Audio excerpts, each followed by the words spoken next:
Two guys in their early 50s with one dream: to achieve middle-aged sporting glory. This is the Missing Links Golf Show.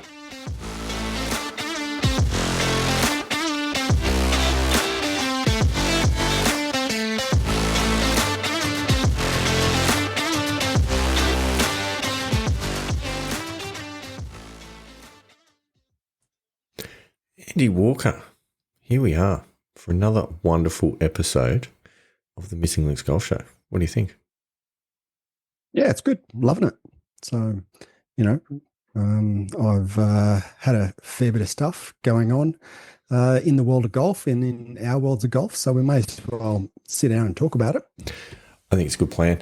Is it therapy? Would you call it a podcast, or is it more therapy? Oh, that's a good question. I think it's definitely been therapy from time to time. I think there's no doubt about that. Yeah. For us, probably not for anyone else. Probably other people need some therapy after listening to it, but that's a separate issue. But yeah, I think there's definitely been times when we've processed some stuff live on the microphones, or not live, definitely, as it may be. Well, live for us. You'd hope so. Wow, that's a flying start. Excellent. Okay. I'm well and truly off track already. So in this episode, I think we had a bit of a chat today about what we wanted to talk about, because we've got so much on the list that we want to cover over the next couple of episodes. But as we sit here before the microphones, not long ago, the Open Championship finished. So that's probably a good topic for discussion, because, wow, there was some stuff that came out of not so much the golf, but definitely out of the press the golf conferences. Was a bit of the golf was a bit of a foregone conclusion, I think. Certainly at the end of round 3, and probably at the end before then. I mean, you could just see it. Similar to the PGA. You could just see it. I mean, Scottie positioned himself after the first round, made his move through rounds 2 and 3, and then just left everyone in the dust. And there's always going to be a couple of hiccups. I mean, I think he had a double on 8, but then just came straight back and birdied the 9th. So, there wasn't really too much doubt in certainly in my mind. I know we had a discussion, and you text me after round 3 and said, the tournament's pretty much over. And I tried to come back and go, no, it's never over. But I know. I could tell that you didn't believe a word of what you were saying in that message either. This could happen, that could happen. Yeah, it could happen, but it won't. I think the question is that we're going to have to look into throughout this episode is Scottie man or machine? Yes, it's a really good question, of course, and I've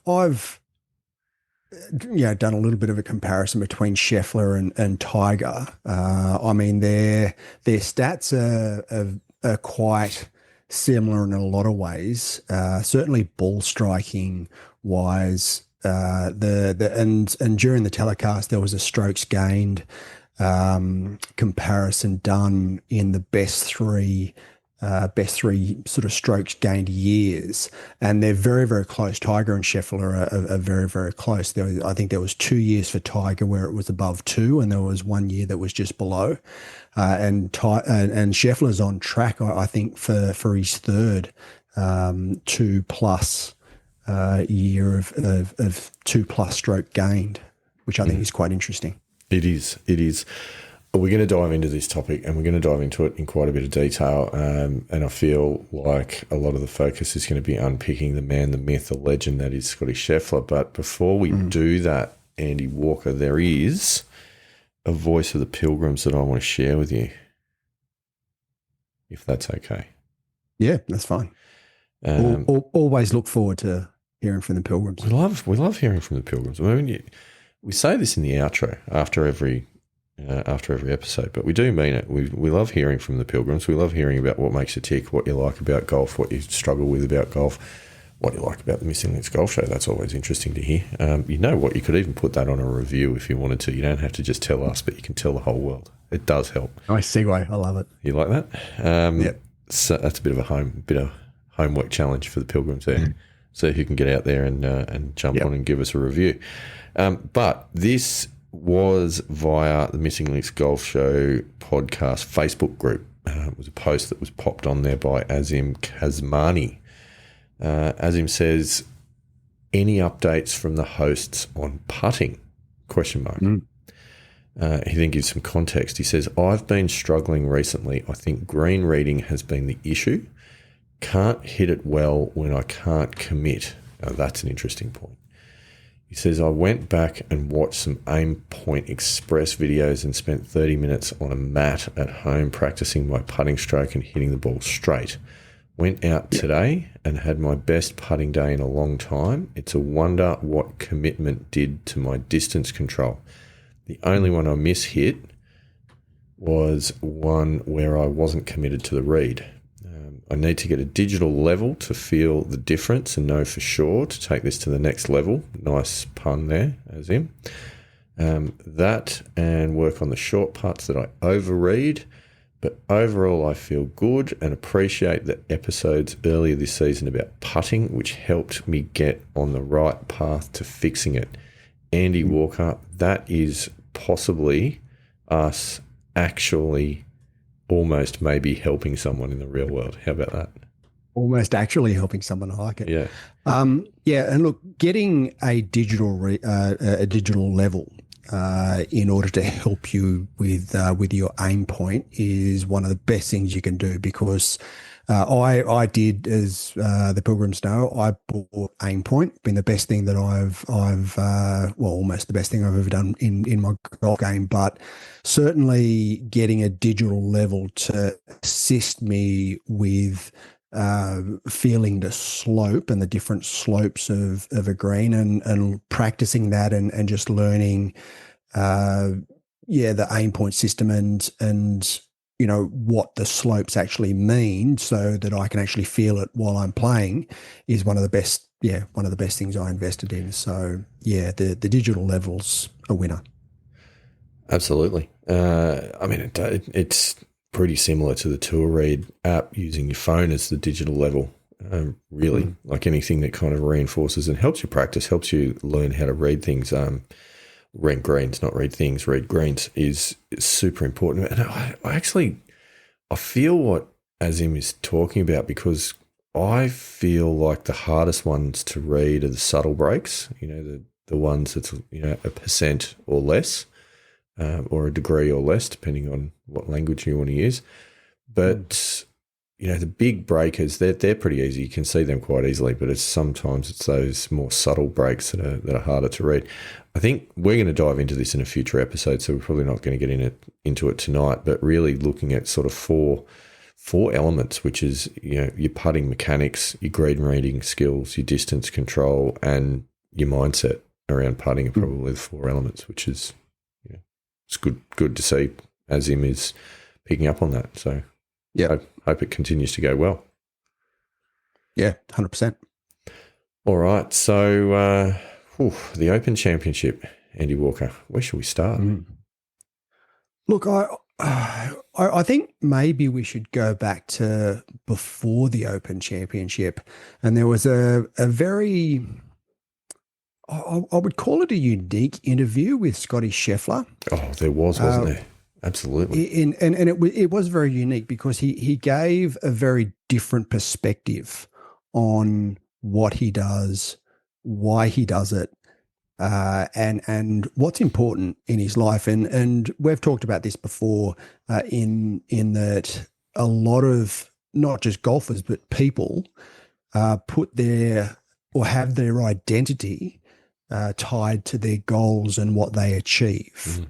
And that can lead to, some mental health issues and some issues when you actually achieve the goal. There can be a letdown, as in is that all this is? Like I thought it would be more. I thought that I would feel like content and that it would feel different to what it actually feels, because goal achievement is a never-ending process. You know, you get to one mountain and you get to the top and you see there's a bigger mountain over the other side. Whereas it seems that Scottie Scheffler, and I know that he said that his feeling of accomplishment only lasted like 2 minutes, and I don't necessarily think that's true. No, I agree. I agree with you there. I think that that's just something he said in the moment, because he does talk about the accomplishment and the goal achievement, and that he just seems, and I think it's the week to week grind of being on tour, is that, you know, you win one major, two majors, and then you get to the FedEx Cup. I think he used the example. And even though he's won two majors, if he's asked, you know, how bad do you want the FedEx Cup? He's going to go, yeah, well, I want it really bad. So where does that end? Where does the goal achievement end? And that's not what he sees as his most important role in life. He sees his most important role as a family man, as a husband, as a dad. He looks at relationships. And from his perspective, that's what fulfills his deepest needs and deepest wants. And I think it's a really interesting perspective to have, and probably takes a lot of the weight of expectation off what he's doing. He did say that he doesn't care whether he's the favorite or not. He's not going out there to inspire anyone to play. He just wants to get out there and be present, be in the moment, and do the best that he can in that moment, which I think is just it's a really refreshing perspective to have, I think, and I think has certainly helped him achieve what he has at this point in time. Totally agree. And it was an incredible press conference, because I think he may not have said the exact words, he may have, but essentially what he was saying was, golf is what I do, it is not who I am. And, you know, that separation of identity from his pursuits, and for a lot of people that might be your job, your career, but by doing that, he frees himself up to be able to succeed, to be able to fail, and it won't change his self-perception. We talked about this from the opposite perspective with Rory. Yep. You know, and we've talked about this, I think, after each of the majors post his winning of the Masters at Augusta early in the year. In fact, I think we even really were talking about this with his struggles to close out the US Open last year. Yes. And he has seemed to be, I need to be careful with the words here because we don't know, we haven't spoken to Rory, but, you know, just judging from what we see from the outside looking in, he seems to be so heavily connected to the identity of Rory McIlroy, the golfer, and Rory McIlroy, the chaser of majors and the Grand Slam, you know, and achieving the Grand Slam and all of those goals that he's been chasing for a long time. And that's where, when he did win the Masters, that he was talking about how lost he felt, that he'd climbed his Everest and he didn't know what was next, and he didn't have the motivation, and he didn't have something to go on because he was so closely connected to that identity of being the guy that was chasing the Grand Slam. Now, Scottie chooses to play golf because he thoroughly enjoys it and he loves it, and he loves the challenge and he loves the grind and he loves the competition, but he doesn't have to be a golfer to still respect himself as a person, and that's just such a massive difference. And I think it's his superpower at the moment that enables him. I agree. It enables him to play fearlessly and access all of his skill sets in the big moments because he's not afraid of failing because it doesn't impact his self-perception and his self-esteem. Yep. Yeah. 100% agree. 100% agree. And the other thing I picked up in what he said is that at the start of the year, he doesn't actually set outcome-based goals. He just wants to go out there and stay present, practice as much as he can. And he said he just loves practicing, loves competing, loves being in the moment of what he's doing at that time, which again comes back to accessing those skills that just completely frees him up to be able to. I think it's even he plays not just at his best, but potentially even pushes himself that little bit further. And we talk about all the greats of the game, not just golf, but sport in general, or most high achievers, in that in those moments of pressure, they seem to be able to pull something out of their inside, which will allow them to perform at a higher level at just I don't like the word divine, but at that level that's almost superhuman. As you said, being a superpower, you get to access that. Yeah, I mean, I don't think any professional sportsman in a press conference has actually ever articulated this in the way that Scottie did in that interview. I mean, you look at some other famous interviews, whether they're post-match interviews or in documentaries or whatever, things like Michael Jordan talking about how his ability to make the clutch play and drop the 3-point bomb on the buzzer to win the game, well, that's born out of 500 times of failing before he gets the winner, and you remember the winners and kind of forget all of the other ones along the way. Kobe Bryant, I think it was, did something, sort of had a similar episode where he was talking about the win or learn philosophy, and the only time you lose is when you give up, and some of those sorts of things. And they're great messages, but in terms of unlocking the essence of what is true mental strength, stable confidence, we talked about that in the last episode. I think Scottie's explanation of I am not defined by what I do, it's just what I do. I am who I am. Separate to that, I have other important things. The balance that brings, like I said, I don't remember anyone talking about that. And it almost, because you can get this balance slightly wrong as well and come across as I don't care. Yeah, he absolutely cares. He's he's hyper competitive. He wants to grind his competitors into the dust. There's no doubt about that. Yeah, but he loves the process. He loves the training paddock. And this is one of those things. I've had this conversation with my kids about wanting to pursue their dreams and the different ends of the spectrum, from sports to arts. But the point with them is that asking the question of why do you want to do it, and if the answer is something like I want to be famous, or I want to be rich, or I want to be on the TV, or I want to be whatever, well, that's the wrong answer. If the answer is I love it, I love doing it, doesn't matter if I ever was successful, I would continue doing it anyway. I love the training paddock, I love the grind, I love practicing, I just love being involved with it. That's Scottie Scheffler. Yeah. And I get the feeling that he would do what he does even if he wasn't paid a cent for it. He would, 100%. And don't get me wrong, I mean, it's a nice bonus that he does. Yeah. He gets paid a lot of money for it. But he also, he openly appreciated that, talked about how fortunate that he feels to be able to do that. A great outlook, such a good outlook. Yeah. And I think one that many professional sports people forget from time to time. When you hear, we come back to the commentary, after the Open, and in your solo performance, which I thought was outstanding, by the way, Andy Walker, you should get some kind of an award for that. But listening to the likes of Colin Morikawa and Rory, among others, talking about we don't owe the media anything, we don't owe anyone anything to do interviews post round. Yep. That's starting to go down the arrogance path. For sure. But Scottie's attitude of gratitude for being able to do this on a daily basis, I think it's the other end of the spectrum. It was spectacular, that press conference, absolutely.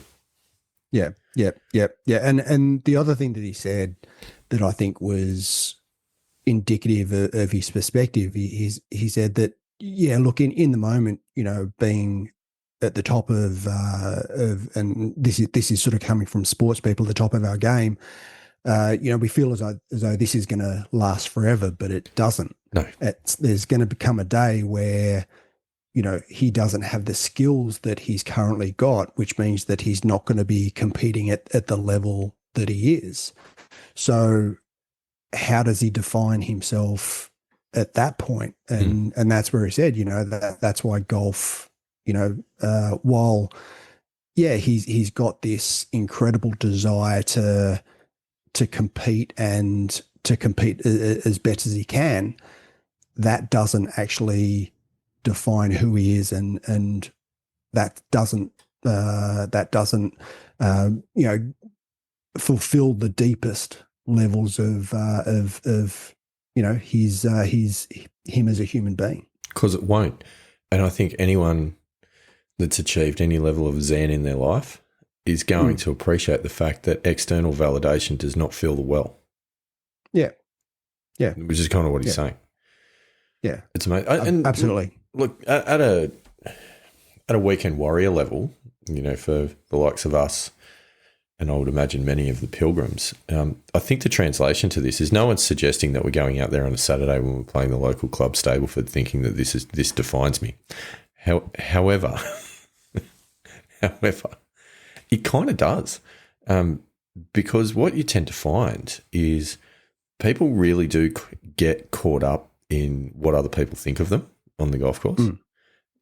And particularly if you turn up club comp paired with a group of people that you don't know all that well, and there is that self-consciousness and that concern of, I'm meant to be an ex-handicapper and, I'm having a bad day. People must think that I'm rubbish, and that starts to feed in. And maybe not so obviously in those words, but absolutely the perception that you think others have of you, it definitely plays a role with club golfers. Now, look, the reality is no one cares. No one really spends that much time thinking about it. We're not going to talk about it tonight, but the round of golf that I played on the weekend, there was a guy that was in our group who I've not played golf with before. He was playing off a handicap of 35. So the expectations obviously should be where the expectations are. He was getting very, very grumpy about his game throughout the round every time he hit a bad shot. And we did have a conversation at one point where I said to him after he missed about a 15-footer on one of the holes, and he got quite upset about it. I said, mate, how many putts do you think the pros make from 8 feet? And he goes, be about 90%, I think. So it's 50% from 8 feet. They're the best in the world, the best in the world. You're a 35 handicapper that plays once a month, and you just got grumpy about missing a 15-footer. I think, let's just calm down. That worked. That worked really well. But it's funny you say that, because I had I wouldn't say similar conversation with a guy when I was down at Mollymook during the week. Played with a guy, and he didn't have a handicap, but he was probably somewhere in the 18 to 20 range. I think once because he's trying to join the club at the moment. The club's got a bit of a wait list down at Mollymook, so he's I think they said at the end of August he's got a spot, and then he's going to get a handicap and start playing competition. And he said to me, he said, I've sort of a little bit anxious, and I've suffered with a bit of anxiety around sort of playing golf, and especially, with people that I don't know. And, I'm trying to get over it. I'm getting better.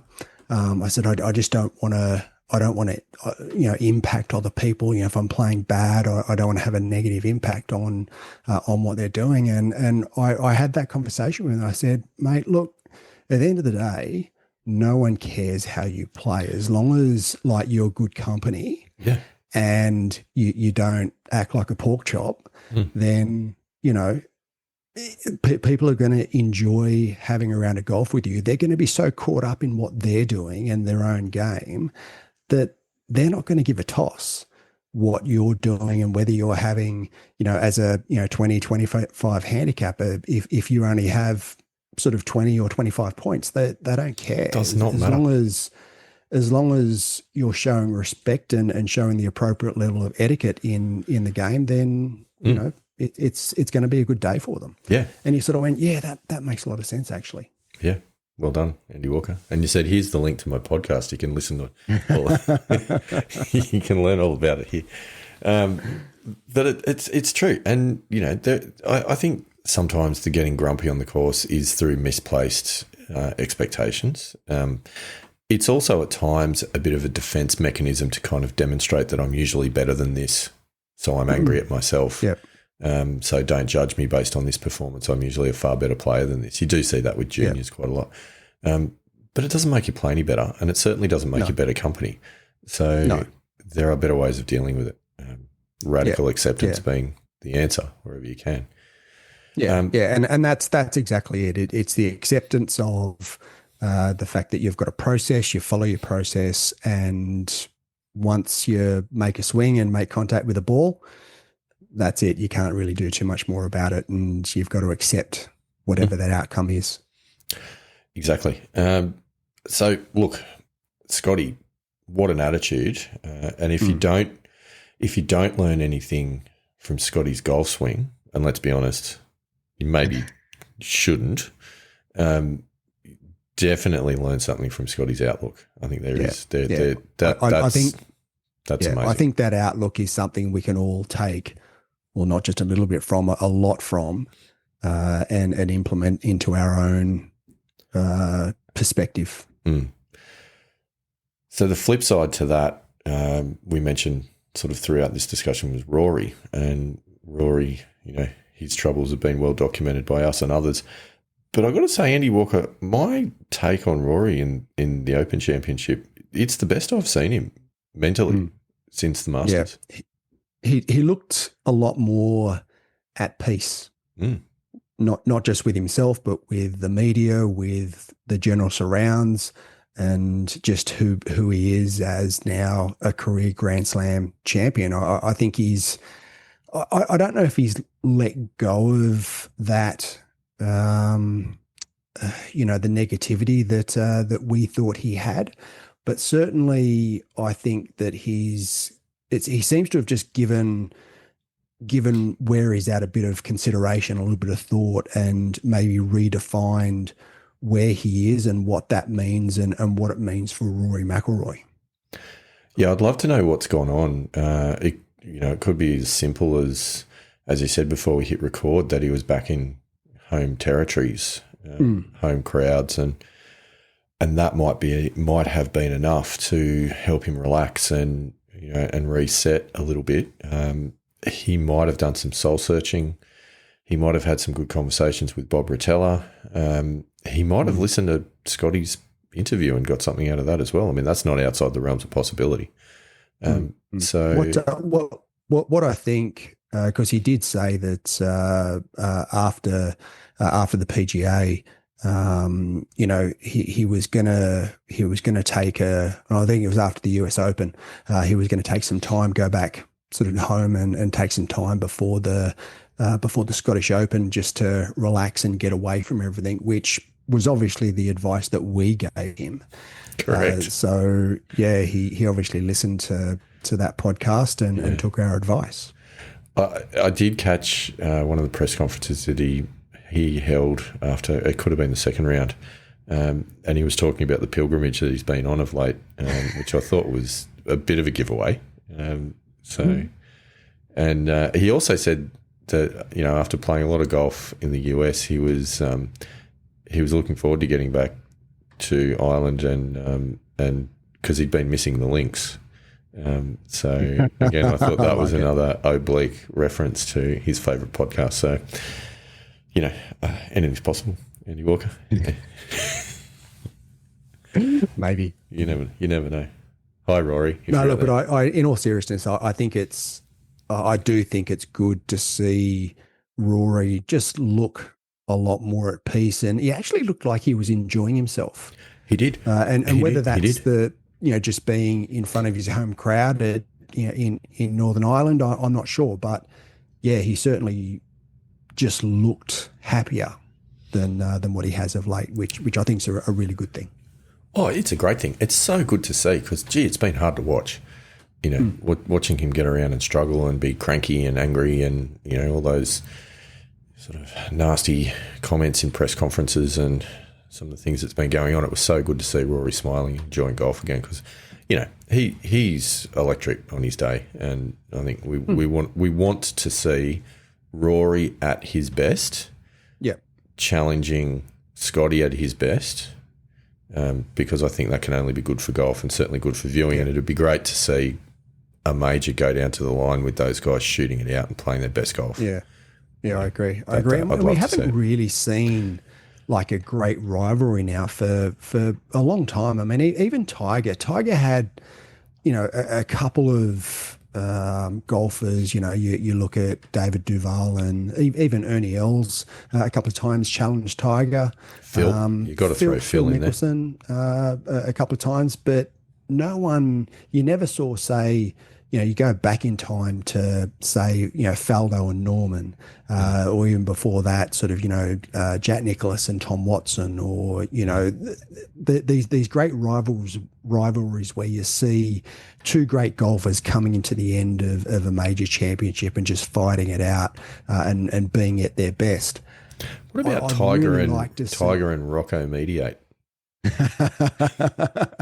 What wasn't the first one that came to mind? They had a 19-hole playoff for the US Open, so that was pretty good. Well, who was the guy who he beat in the PGA Championship in 2000? What was his name? I'll come back to you with that, but yeah, he was of similar status to Rocco Mediate. Yeah, I vaguely remember that one. Yeah, you're right. But there is a crop of fantastic golfers getting around at the moment. I mean, you've got obviously Rory that we mentioned, a couple of others that I think we need to talk about, in particular Bryson DeChambeau. There's Rambo, there's Xander.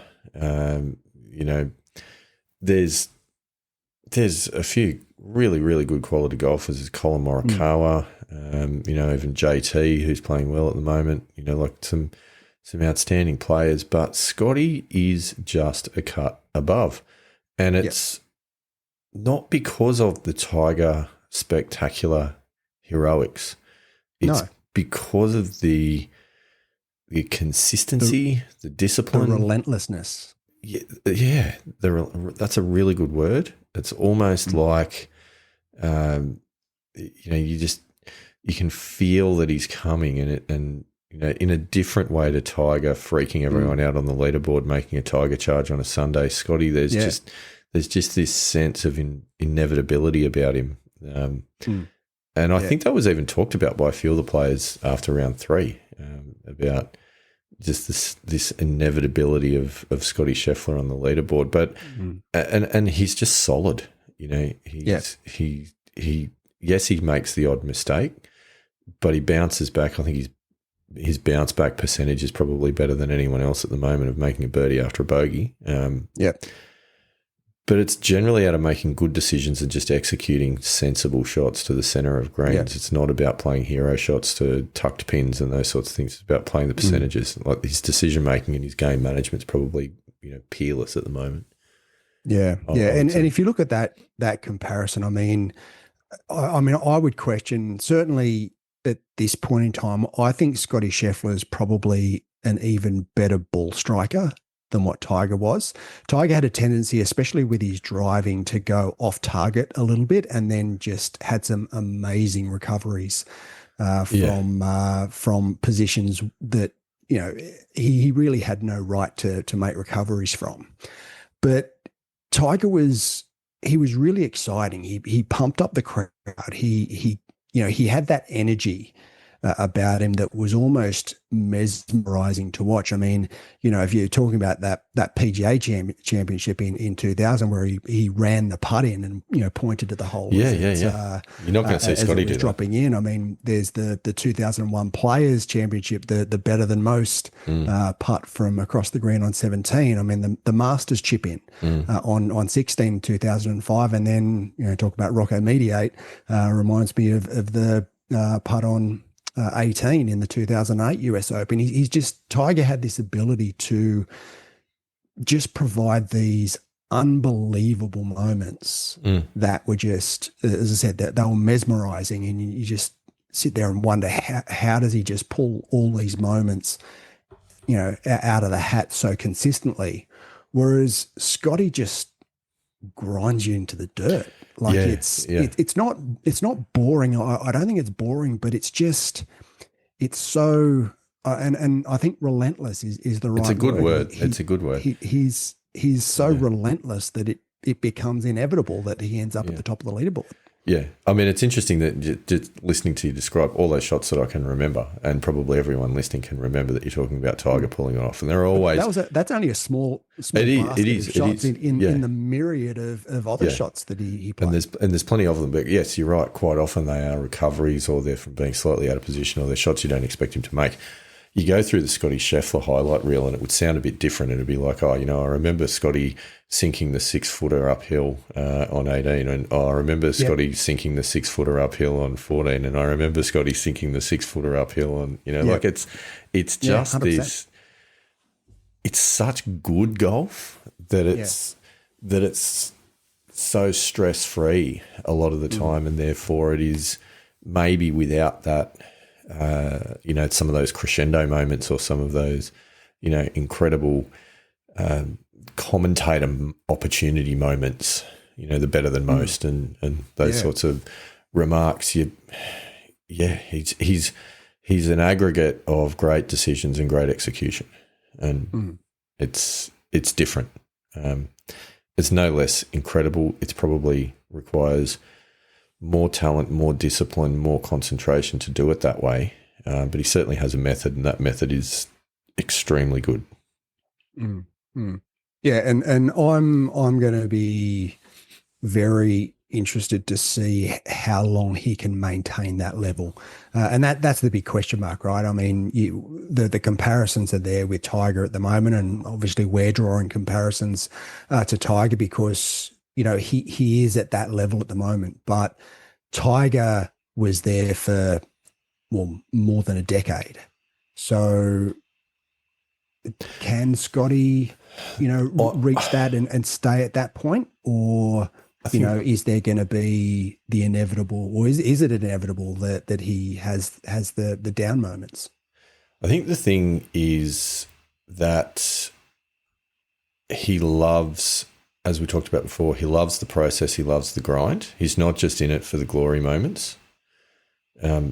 So I would suggest that there's every chance, so long as he doesn't get injured and he stays fit, that he could maintain it for as long as he wants to. Interesting that he talked about as soon as golf gets in the way of his commitments to his family, he would be okay to walk away from it because he puts his family first. I mean, I rate that in a guy. I think that's an awesome outlook. So there's always those elements that could mean that he doesn't love the training ground as much anymore if it's taking him away from his family. So a decade's a long time. Who knows? The swing that he's got, I've always felt like if he starts getting out of sync, then that could go, that could be interesting because there's just too many moving parts in it. But yeah, there are a lot of moving parts. But it's worked so far. So who am I to judge? Yeah.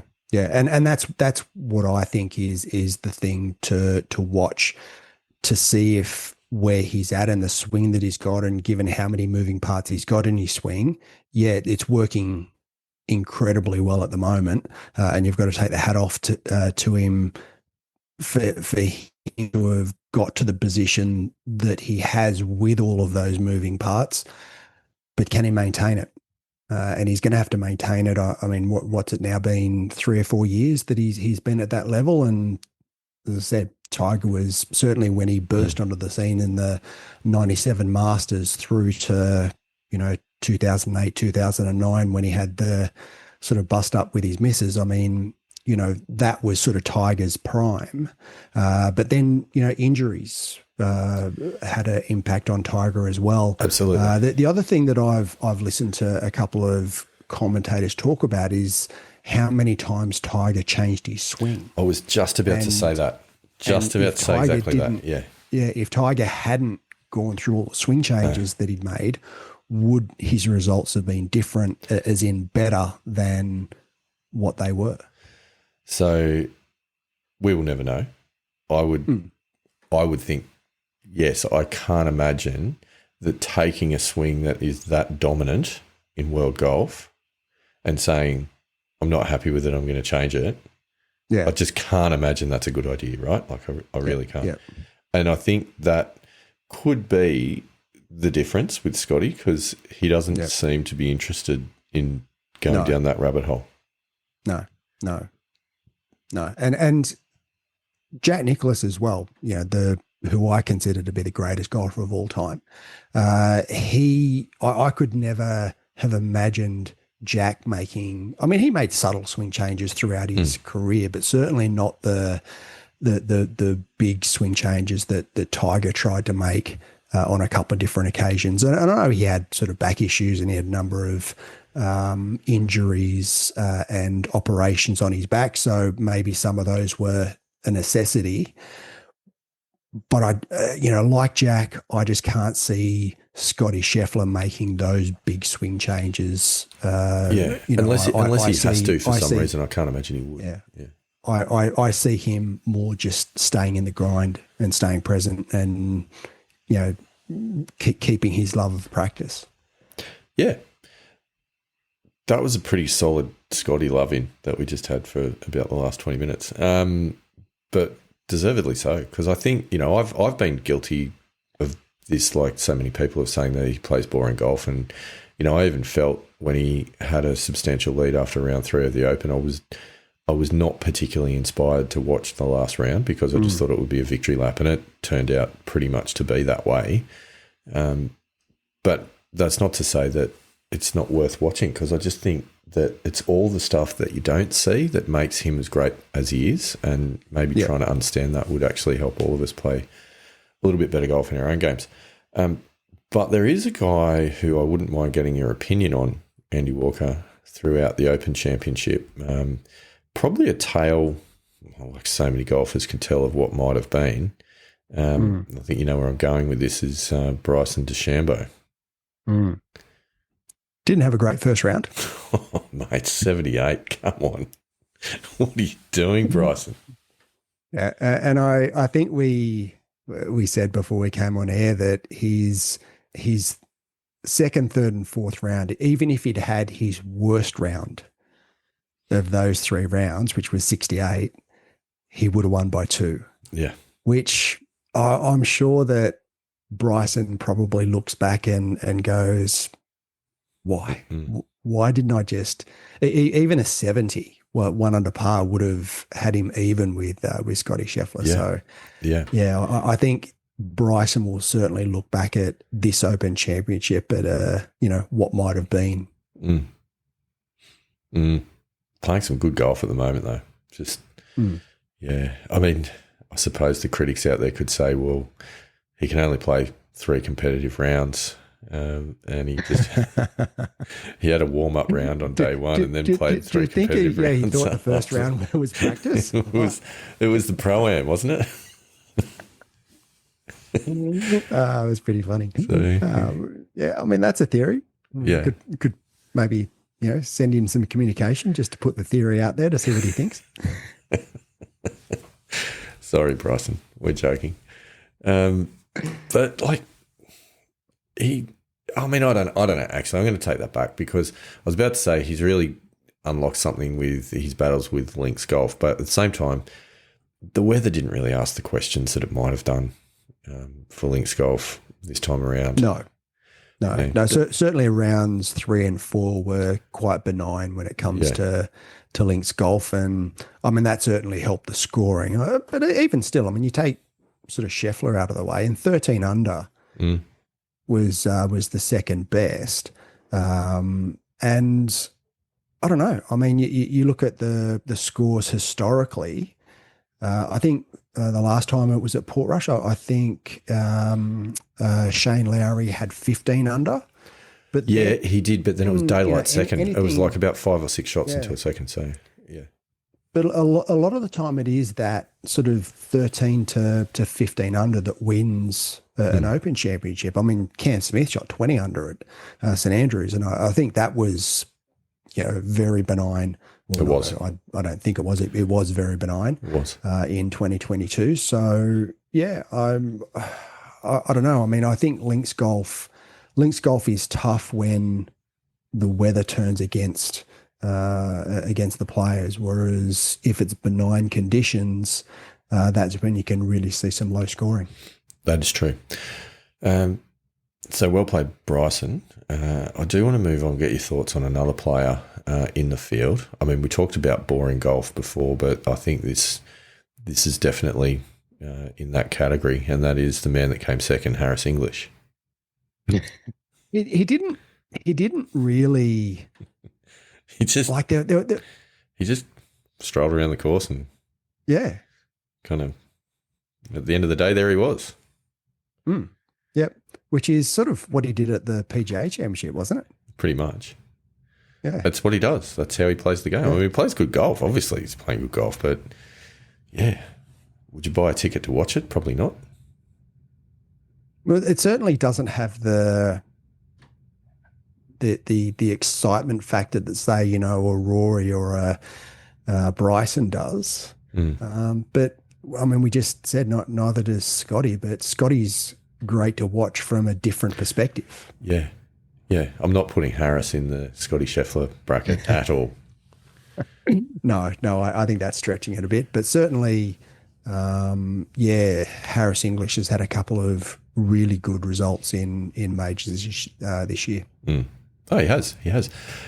Someone that hasn't is Cam Smith. Cam who? Yeah. What is going on with Cam Smith? I think that he's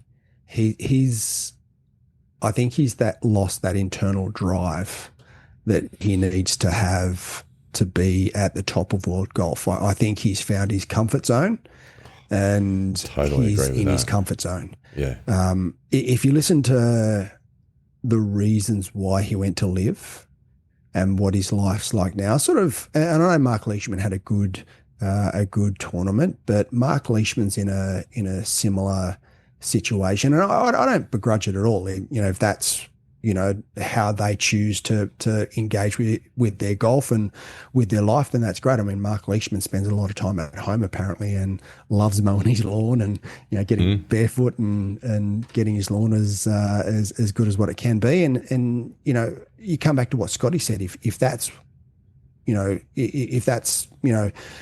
something that he wants and fulfills his deepest needs as a human being, then that's great. I'm really, really happy for him. But sort of coming back to Cam Smith, I think going to live it's made it easy for him. Certainly financially and from a lifestyle perspective, he's not in the grind of big tournament 4-round competition. And I think you need that sort of week in, week out to be able to have that edge in a major championship. And I think his results speak for themselves. I do too. And I think when we're talking about Scottie, we're talking about the fact that Scottie, from what we've seen, loves the grind, loves the process, loves the competition, loves the training ground, loves all of those things that you need to love to be great. If someone is saying, I'm going to go and sign with Liv because it's going to enable me to play less golf and spend more time at home, that doesn't make me think that this is the sort of person that loves the grind and loves the training ground and loves doing all the things that's going to make them great. Loves a beer, apparently. Yeah, which is fine. And look, nothing against that. I've been there once or twice myself, but to get to where he was at the top of world golf, that's a tough life. I mean, there's no shortcuts to get there. You've got to go the long road, and you've got to engage in the grind. And I think after that sort of great year that Cam had, and then moving to live, I don't think he's engaging in that long road, in that grind anymore. I think he's happy with where he's at. I think he's comfortable, and that's where he is. And again, if that's what fulfills his deepest needs, then that's great. Look, I'm not having a go at him at all. In fact, I'm really happy for him. But I certainly think that his golf is suffering as a result. Well, it's where it deserves to be, I think, is the truth. Without the hard yards and the work and all of the sacrifice that goes along with that, it's where it's going to be, and that's missing cuts. That's just the way it is. But unfortunately, his exemptions are going to dry up, and he'll drift off into the live sunset. Unless something substantial happens in terms of world ranking points from live events or a reunification of the tours. But assuming that everything remains as it currently is at the moment, you're just going to expect to stop seeing him on the big stage at some point in the not too distant future, which is a shame because the guy's got so much talent. But it's not a shame if it doesn't float his boat. So, Well, I think he's got a 10-year exemption to the Open. Yeah. So that's through to 2032, and I think he's got a 5-year exemption to the other majors. Yeah, that's right. So that's coming only up in the next couple of years. That's right. That's 2 years away. So, that'll be interesting to watch. But what else stood out for you, Andy Walker? Look, I think there's a couple of strokes gained data stats that I'd like to talk about. And again, if you look at Scottie Scheffler, I mean, ball striking. That's that's his forte, and his strokes gained putting. He wasn't. I mean, it was at plus 0.78, which is okay. I mean, it's up there, but certainly you look at, say, Harris English at plus 3.43, and then a couple below tie for fourth Wyndham Clark at plus 0.2.7. It certainly wasn't up there with the best. I haven't sort of counted down to where he finished up, but it was sort of in the top half, but only just. But I think the strokes gain data is a very telling story around certainly ball striking, and if I can go and just sort of surmise sort of the tour stats, because and again I heard other commentators today talking about driving accuracy. So I had a look at driving accuracy on the PGA Tour, and the guy who's number one, a guy by the name of Paul Peterson, has hit 73.88 fairway percentage, so 430 fairways out of a possible 582. It's not bad. Now, Scottie Scheffler, from a driving accuracy perspective, is number 51. Okay. So his driving percentage is 62.16. So he's hit 552 out of 888 fairways. Yeah, I don't like this stat, got to be honest. However, strokes gained off the tee, he's number one. Yeah, see? A point. So he's number one at 0.708. So, because one of the things with driving accuracy as being defined as hitting fairways or not hitting fairways, I'd be interested to know your deviation off the centre, for want of a better metric. When is your what does your dispersion look like? Is maybe a better way of saying that. What's the width of your dispersion cone? Because and even length, and we talk about length a lot on the show, in that if you're, say, 320 yards off the tee, but you're in the slight rough, you're going to have a better strokes gained data than someone who's, say, 250 yards, who's only hit an iron off the tee but in the middle of the fairway. And that's purely from from where you are 250 yards off the tee.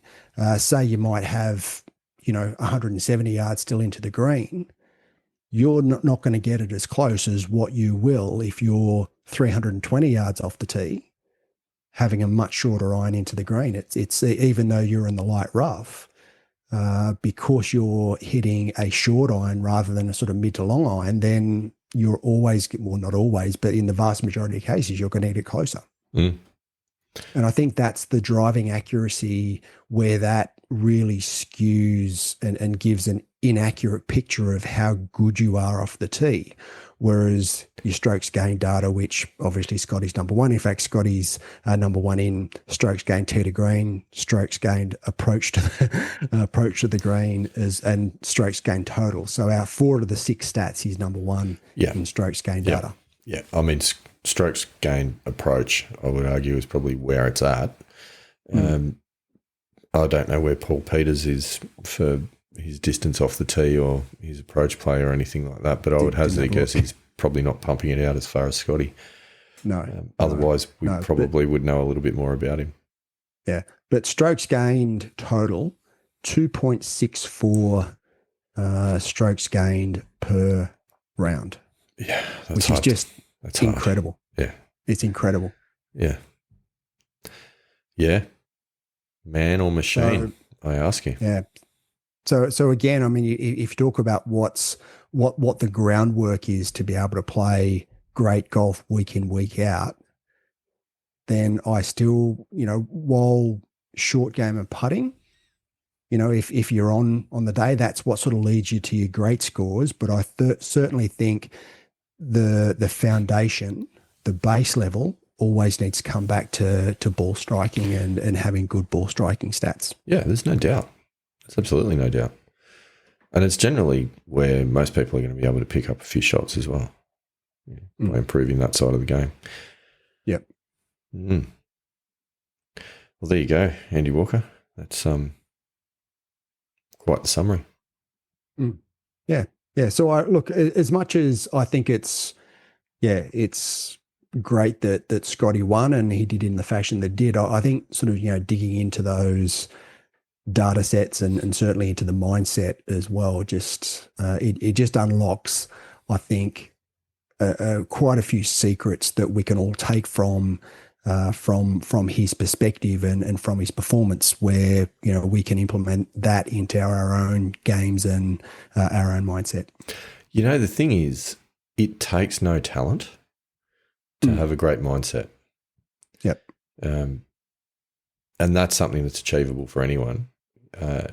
Will it make you a better player? Well, maybe not. But a bad mindset will definitely make you a worse player. So at least getting your mental approach right gives you a half a chance and puts you in the best position possible to play the best golf that you can play. I think you might have even talked about that in our last episode, actually, Andy Walker, about having a good mental approach will help you access your skills. It won't do it for you. You still got to do it, but a bad approach will definitely prevent you. So yep. And that, I think, when we look at when we look at the Open and we look at the things we can take out of it, I think that press conference from Scotty, that for me, that's where it's all at. That was just absolutely brilliant listening to that. Yeah, I agree. Well, one last thing I'd like to cover off as well is just the dismal performance of the Aussies. It really was. The Open Championship. Yeah, it really was one of the worst. We had one Aussie make the cut, being Mark Leachman, but Adam Scott, Jason Day, Cam Smith, Elvis Smiley, Minwoo Lee, Lucas Herbert, all missed the cut. No, it was not good enough, to be honest. And I think it's fair to say, for many, many episodes, I have talked about how big a fan I am of Minwoo. Starting to wear a bit thin, his performance on the big stage. And I wonder if Minwoo needs to maybe have a bit of a chat with Scotty about sorting out the mental side of his game, because there's definitely no question that he's got the game to be able to compete. But I'm not sure. Maybe, maybe Minwoo needs to have a chat with Minji. That was exactly what I was going to say, that he just needs to pick up the phone to his sister because she's on a bit of a tear at the moment. I mean, she's amazing. She's amazing. And you know what? We haven't talked enough about Minji Lee and her performances on the LPGA and in majors. And you know who else we haven't talked about is Grace Kim. Grace Kim. We haven't talked about Grace Kim. That was one thing I was talking about Aussies. I was going to mention that before the end of the episode. I mean, I watched that, and what she did was just that was nuts. That was Tiger-esque. That was what she did. I mean, you talk about Scottie just being relentless and grinding everyone into the dirt. Yet Tiger just pulls stuff out of his golf bag, out of his golf bag to be able to just have an amazing finish. I mean, what Grace Kim did. I mean, finishing eagle in regulation, chipping in for birdie on the first playoff hole, and then eagling the second playoff hole. I mean, just crazy. Yeah, just crazy. Yeah, so good. And and I know there's been some big raps on her for quite a few years, but even more so now. I heard an interview with Kara Webb, and she said that now that she's got one, shackles may break, and she might win a few. She has got game. About, I don't know, 5 years ago, maybe. I'm trying to remember exactly when it was. Grace won a regional qualifier to get into the New South Wales Women's Open, and that regional qualifier that she won was at Dubbo Golf Club. Oh, yeah. Yep. So I was fortunate enough to see her take my home course apart. Just fantastic golfer. And that was, I think that was just before or just as she turned pro. It might have been just before. She may have won that as an amateur.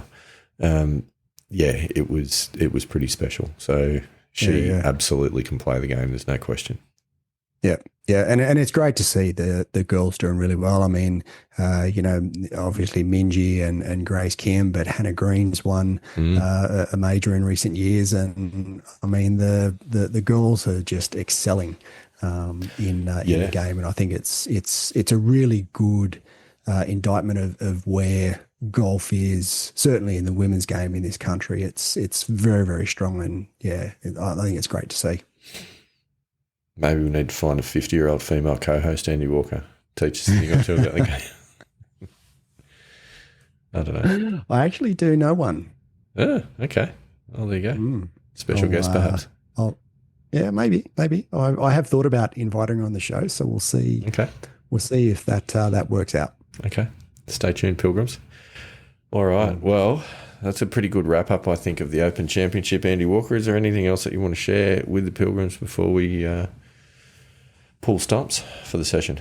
No, I think that's about it. As I said, I think there's a lot there. We didn't sort of do a sort of shot by shot analysis as we've done with other majors, but I just think that there's so much more to what happened around the Open that we can all pull from that. So I think it's been a really good wrap. No, I agree. And there's a lot coming up in the next few episodes, Pilgrims. We've got to talk about Andy Walker's recent trip to Mollymook, to the homecoming for his old stomping grounds, and a good catch up with Ted from Mollymook. We've got to talk about my recent competition round, which took place just over the weekend during the midst of the Open Championship. Actually, that happened. Were you inspired? I don't know. You're going to have to wait and find out. Can't give it away now. We've got to cover the putting. Got to talk about putting for Azim. We've got to go there. Have been chasing a guest for that one, but haven't been able to get diaries to line up. So we'll see how that pans out. Otherwise, certainly one that we can delve into nevertheless, because it's an important topic. There's a few things that we've got to talk about. Yeah, we've got a lot coming up. So it's going to be a good next few episodes. And Pilgrims, if there's anything else that you think that we should cover, please let us know through the usual channels. You'll hear about them in just a moment in the wrap up. But I think get out there, join the Facebook group, the Missing Leaf Golf Show podcasts. Leave us a review. No harm in that. 5 stars be okay. See how you go. I agree. And whilst you're thinking about doing all of those sorts of things, Andy Walker, is there anything else that the Pilgrims should potentially be doing with their spare time? Rock out, Pilgrims.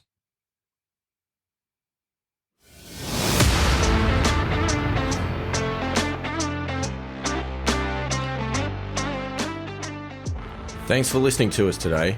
We love hearing from our pilgrims, so please reach out to us through any of the links in the show notes. We know golf is hard, so we hope we can help you shoot better scores and inspire you to keep trying.